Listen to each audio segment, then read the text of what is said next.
नमस्कार friends welcome to Indian YouTuber channel.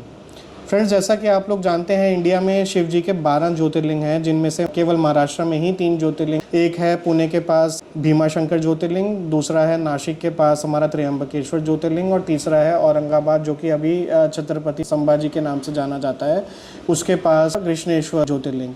और इसी बीच में गाइस, जब ये प्रोग्राम आप लोग बनाएं तो साथ में शिरडी भी ज़रूर कवर कर लें, शनि शिंगणापुर भी कवर कर लें। रिसेंटली ही महाराष्ट्र का ट्रिप बनाया हमने ज्योतिर्लिंग कवर करने के लिए। हमने 3 ज्योतिर्लिंग के हिसाब से प्लान बनाया था विद शिरडी एंड शनि शिंगणापुर। पूरे ट्रिप के लिए एक ही टैक्सी हमने हायर करने के लिए बात किया। तो गाइस, उन्होंने हमें बताया कि 2 ज्योतिर्लिंग और हैं, एक है परली वैजनाथ और एक है औंधा नागनाथ में श्री नागेश्वर ज्योतिर्लिंग।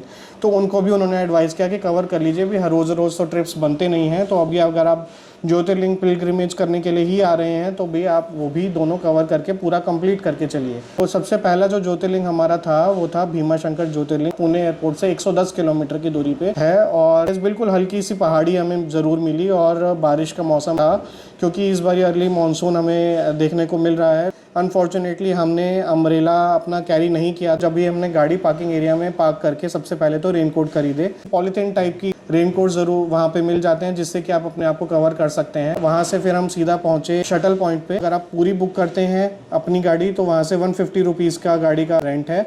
तो गाइज, मैंने अपनी गाड़ी 150 रुपीज़ में बुक की। वहाँ से भीमाशंकर टेम्पल के जो पैदल चलने वाला एरिया है वहाँ तक पहुँचाया। तो वहाँ से फिर कुछ 200 मीटर का एरिया था जिसके ऊपर छत नहीं थी, और 200-300 मीटर जैसे ही हम आगे गए, हमें राइट और लेफ्ट दोनों साइड पे शॉप्स वहाँ पे मिल रही थी, जिसमें कि नींबू पानी वगैरह या जो भी पेप्सी कोला वगैरह कुछ भी आप लेना चाहें तो ले सकते हैं। तो वहाँ से अप्रॉक्सीमेटली मंदिर 1 किलोमीटर की दूरी पे था। मंदिर के तरफ जाना शुरू किया, चलना शुरू किया, तभी मुश्किल से मुश्किल 100 मीटर के बाद हमें बंदे मिलने शुरू हो गए जो कि वीआईपी दर्शन के बारे में बता रहे थे। तो वीआईपी दर्शन का गाइस वहाँ पर जो चार्ज है वो है 1000 रुपीज़ पर पर्सन, जिसमें कि अगर कोई छोटा बच्चा है तो उसका वो चार्ज नहीं लेते, वो वैसे ही इंक्लूड कर देते हैं।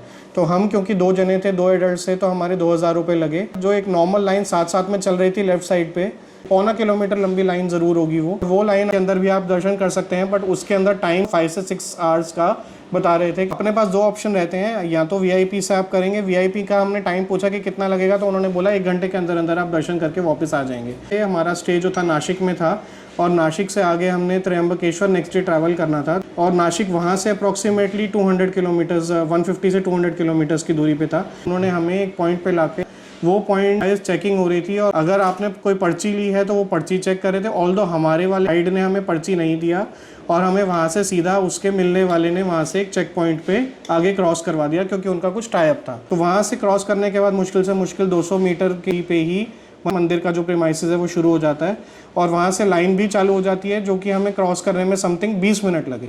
तो हम 20 मिनट के बाद मंदिर के प्रीमाइसेस में पहुँच गए और दर्शन हमारे 15 मिनट में और हो गए। और शिवलिंग को आप वहाँ पर आराम से टच कर सकते हैं। वहाँ पर अगर आप ढोक लगाना चाहें तो ढोक लगा सकते हैं। टाइम देना चाहें तो आप मंदिर बिल्कुल इमीडिएट, जो मंदिर जहाँ पर शिवलिंग लगा हुआ है वहाँ पर तो अलाउड नहीं होता, बट उससे जस्ट बाहर निकल के भी आप ढोक लगा सकते हैं और वहाँ पर टाइम भी लगा सकते हैं, बैठ भी सकते हैं। अगर आपने आधा पौना घंटा 1 घंटा बैठ के वहाँ ध्यान लगाना हो तो वो भी कर सकते हैं।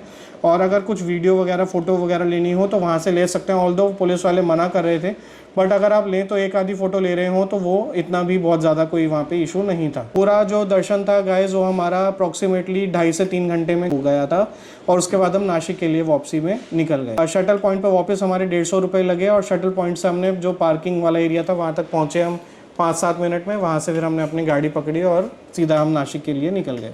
फ्रेंड्स, इसी के साथ भीमाशंकर ज्योतिर्लिंग का हमारा जो एक्सपीरियंस था वो मैंने आपके साथ शेयर किया। मैं यहाँ पर साथ ही साथ कुछ वीडियोस भी लगा दूंगा, ताकि आप लोगों को थोड़ा सा क्लियरली पता चल सके कि किस तरह का कैसा वहाँ पे अरेंजमेंट था। Thank you guys.